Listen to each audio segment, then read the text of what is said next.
அக்னி defence academy மத்திய ஆயுத படைப்பிரிவுகளுக்கு try பண்றீங்க அப்படின்னா உங்களுக்கு ஒரு சூப்பரான ரெக்ரூட்மெண்ட் வந்திருக்கு. சோ இதுல நீங்க BSF, CRPF, ITBP, CISF, SSB, அடுத்ததா அசாம் ரைபிள் உள்ளிட்ட யூனிஃபார்ம் சர்வீசஸ்ல அசிஸ்டன்ட் சப் இன்ஸ்பெக்டருக்கும், ஹெட் கான்ஸ்டபிளுக்கும், ஹவல்தாருக்கும் என்ட்ரி டைரக்டா உள்ள போகலாம். சோ இந்த என்ட்ரி ஒரு சூப்பரான என்ட்ரி. நீங்க 10th +2 டிகிரி முடிச்சிருக்கீங்க அப்படின்னா இந்த வீடியோவை ஸ்கிப் பண்ணாம வாட்ச் பண்ணுங்க. உங்களோட வாழ்க்கையை சேஞ்ச் பண்ண போற வீடியோவா கூட இருக்கலாம். சோ ஃபர்ஸ்ட் பார்த்தா அப்படின்னா இதுக்கு நீங்க ஆன்லைன்ல மட்டும்தான் விண்ணப்பிக்கணும்.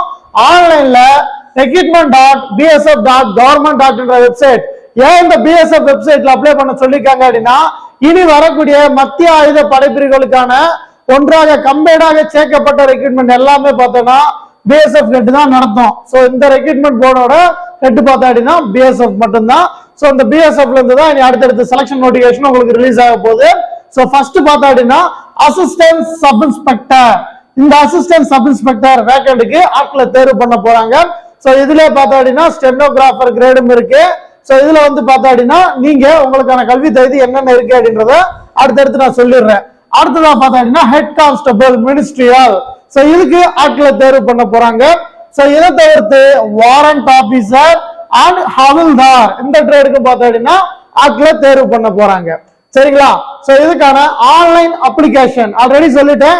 நீங்க ஆன்லைன்ல இந்த வெப்சைட்ல தான் அப்ளை பண்ணணும்னு சொல்லிட்டு எப்ப இருந்து அப்ளை பண்ணணும் அப்படின்னா 9/6/2024 இருந்து 8/7/2024 வரைக்கும் நீங்க நான் சொன்ன bsf.government.in வெப்சைட்ல விண்ணப்பிச்சுக்கலாம். சோ இதுல வந்து பார்த்தா அப்படின்னா நான் ஆல்ரெடி சொன்ன மாதிரி BSF, CRPF, CISF, ITBP, SSB, Assam rifle உள்ளிட்ட அனைத்து யூனிஃபார்ம் சர்வீசஸ்க்கும் கம்பைனா நோட்டிபிகேஷன் ரிலீஸ் பண்ணிருக்காங்க. சோ இதுக்கான செலக்ஷன் ப்ராசஸ் பார்த்தா அப்படின்னா ஃபர்ஸ்ட் உங்களுக்கு பிசிக்கல் டெஸ்ட் தான்.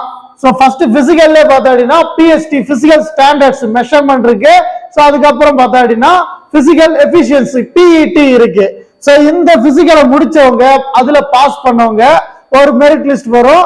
சோ அதுக்கப்புறமா பார்த்தா அப்படின்னா அவங்க சிபிடிக்கு போவாங்க.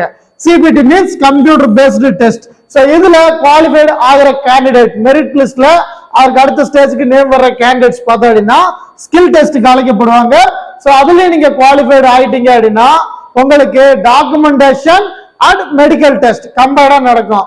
சோ இந்த documentation and medical test pass பண்ணிட்டீங்க அப்படின்னா அவ்வளவுதான் உங்களுக்கான செலக்ஷன் ப்ராசஸ். ஃபைனலா ரிட்டன் எக்ஸாமினேஷன்ல எடுத்த மார்க்கின் அடிப்படையில ஃபைனல் மெரிட் வரும். சோ இவ்வளவுதான் மெரிட்ல வந்துருச்சு அப்படின்னா போஸ்டிங் கன்ஃபார்ம். சோ இவ்வளவுதான் சிம்பிள் ஃபார்முலா. சோ நீங்க ஏதோ தெரிஞ்சுக்கிட்டாலே போதும் செலக்ஷன் ப்ராசஸ் இவ்வளவுதான் விஷயமே வரும். இதுல அவங்க முக்கியமா சொல்லியிருக்கிறது எக்ஸாம் லாங்குவேஜ் இங்கிலீஷ்லயும் ஹிந்திலயும் மட்டும்தான் இருக்கும். சோ நீங்க இதுல ஏதாவது ஒரு லாங்குவேஜ் தெரிஞ்சிருந்தாலே போதும் இந்த எக்ஸாம் நீங்க தாராளமா அட்டெண்ட் பண்ணலாம். சோ அதுக்கு அடுத்ததா பார்த்தா அப்படின்னா உங்களுக்கான பே லெவலை பொறுத்த வரைக்கும் அசிஸ்டன்ட் சப் இன்ஸ்பெக்டருக்கும் வாரண்ட் ஆபீசருக்கும் 29,200 இருந்து 92,300 வரைக்கும் உங்களுக்கான பே லெவல் இருக்கு. இதே நீங்க head constable and havildar grade attend பண்ண போறீங்க அப்படின்னா 25,500 இருந்து 81,100 வரைக்கும் உங்களுக்கான பே லெவல் கொடுக்குறாங்க.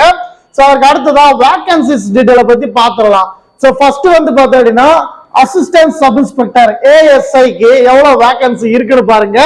BSF, CRPF, ITBP, CISF, SSB இது எல்லாத்துலயும் தனித்தனியா வேகன்சி கொடுத்துட்டாங்க மென் அண்ட் உமனுக்கு. சோ நீங்க பிஎஸ்எஃப் அட்டெண்ட் பண்ண போறீங்க அப்படின்னா உங்களுக்கு 17 காலி பணியிடம் இருக்கு.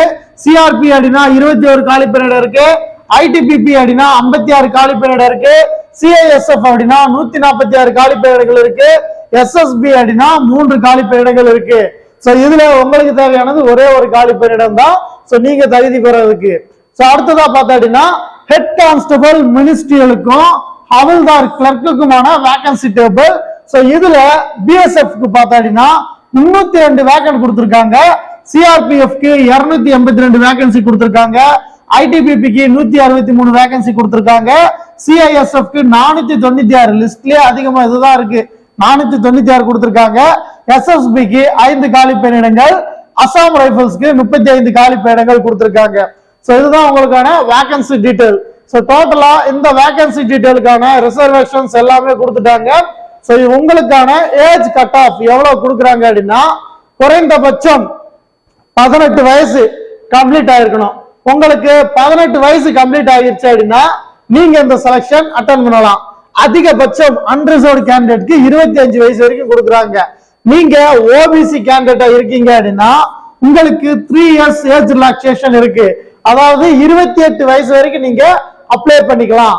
அதே நீங்க எஸ்சி எஸ்டி கேண்டிடேட்டா இருக்கீங்க அப்படின்னா 30 வயசு வரைக்கும் நீங்க அப்ளை பண்ணிக்கலாம். சோ இதுதான் உங்களுக்கான ஏஜ் எக்ஸ்டென்ஷன். சோ இது ஏஜ் லிமிட் இருக்கவங்க இந்த செலக்ஷன் அட்டன் பண்ண ஆசைப்படுறவங்க மஸ்ட் அப்ளை பண்ணிருங்க. சோ அதுக்கு அடுத்ததா இதுக்கான எஜுகேஷன் குவாலிஃபிகேஷன் டீடைல்ஸ் பத்தி பாத்துறலாம். உங்களுக்கான எஜுகேஷன் குவாலிஃபிகேஷனை பொறுத்த வரைக்கும் 10th + 2 முடிச்சவங்க, அதாவது நீங்க 10th பாஸ் பண்ணிட்டீங்க, அதுக்கப்புறம் 12th பாஸ் பண்ணிட்டீங்க அப்படின்னா நீங்க இந்த செலக்ஷன் தாராளமா அப்ளை பண்ணலாம்.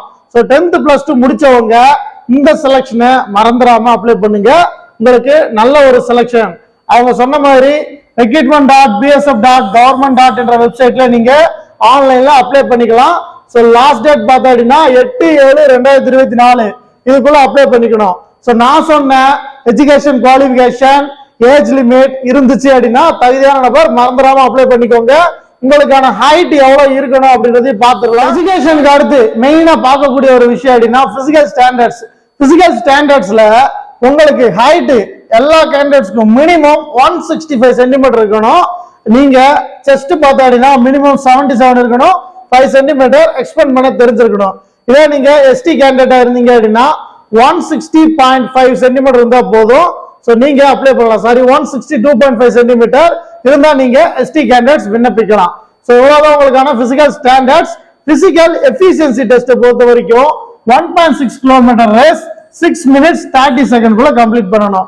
ஈஸியான ஒரு பிசிக்கல் டெஸ்ட், ஈஸியா கிளியர் பண்ணிடலாம். அடுத்ததா உமன்ஸ்க்கு பார்த்தா அப்படின்னா 800 மீட்டர் கொடுத்திருக்காங்க, 4 நிமிஷம் 45 செகண்ட் குள்ள கிளியர் பண்ண சொல்லியிருக்காங்க. சோ இவ்வளவுதான் உங்களுக்கான ஹைட் 165, எஜுகேஷன் 10th + 2 பாஸ் பண்ணிருக்கணும். அடுத்ததா ஏஜ் லிமிட் மினிமம் 18 வயசு, மேக்ஸிமம் 25 வயசு, ஓபிசி 28 வயசு, எஸ்சி எஸ்டி 30 வயசு வரைக்கும் கொடுத்திருக்காங்க. சோ இந்த குவாலிஃபிகேஷன்லாம் உங்களுக்கு இருந்துச்சு அப்படின்னா நீங்க இந்த ரெக்ரூட்மெண்ட் ஹெட் கான்ஸ்டபிளுக்கும், வாரண்ட் ஆபீசருக்கும், அசிஸ்டன்ட் சப் இன்ஸ்பெக்டருக்கும், ஹவுல்தாருக்கும் எலிஜிபிளான கேண்டிடேட்ஸ் மஸ்ட் விண்ணப்பிச்சுக்கோங்க. இந்த செலக்ஷனை பத்தின வேற ஏதாவது டவுட்ஸ் இருந்துச்சு, இல்ல உங்களுக்கு இந்த செலக்ஷனுக்கான syllabus and exam based videos classes வேணும் அப்படின்னா நம்மளோட கமெண்ட் செக்ஷன்ல பதிவு பண்ணுங்க. தொடர்ந்து வரக்கூடிய ரெக்ரூட்மெண்ட் டீடைல்ஸ் பத்தி தெரிஞ்சுக்க அக்னி டிஃபென்ஸ் அகாடமி யூடியூப் சேனலை சப்ஸ்கிரைப் பண்ணிக்கோங்க. Thank you so much. Jai Hind.